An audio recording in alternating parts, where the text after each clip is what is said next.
आखिर ये वोट चोरी कर रहे हैं, कॉन्स्टिट्यूशन की आत्मा पर चोट पहुंचा रहे हैं, इस तरीके की कर रहे हैं, लेकिन हम लोग शांत बैठने वाले नहीं हैं। आपको क्या लगता है, क्योंकि एसआईआर का मुद्दा पूरे सत्र में ही हावी रहा और अब तो अंदर बाहर दोनों तरफ ही इस पर लगातार। देखिए, ऐसा है, कोई भी चुनाव होता है उससे पहले जो वोटर लिस्ट है उसकी जांच होती है। बिहार में 2024 का लोकसभा चुनाव हुआ और उसके एक साल के बाद ही आप लगभग 65 लाख वोट को हटा देते हैं। तो सवाल ये खड़ा होता है कि तब आपकी रिपोर्ट गलत थी या अब आपकी रिपोर्ट गलत है। सवाल ये खड़ा हो रहा है, क्या ये इस चुनाव को, विधानसभा चुनाव को प्रभावित करने के लिए किया गया है?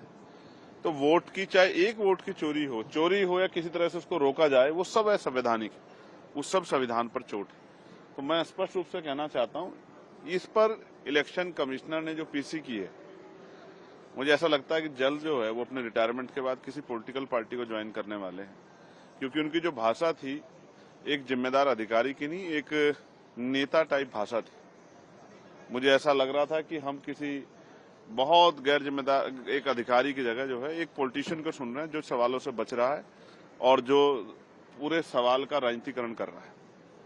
ये इस तरह के जवाब पर्याप्त नहीं है।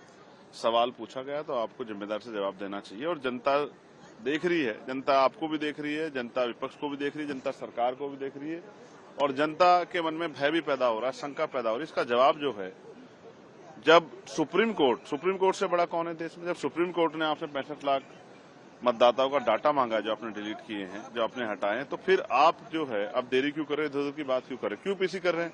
सुप्रीम कोर्ट का जो ऑर्डर है उसको फॉलो कीजिए और डेटा दीजिए, तो पता लग जाए। अगर आप सही हैं तो सब चीजें स्पष्ट होने दीजिए, दूध का दूध पानी का पानी होना चाहिए, फिर इधर उधर घुमाने की बात की जरूरत क्या पड़ गई?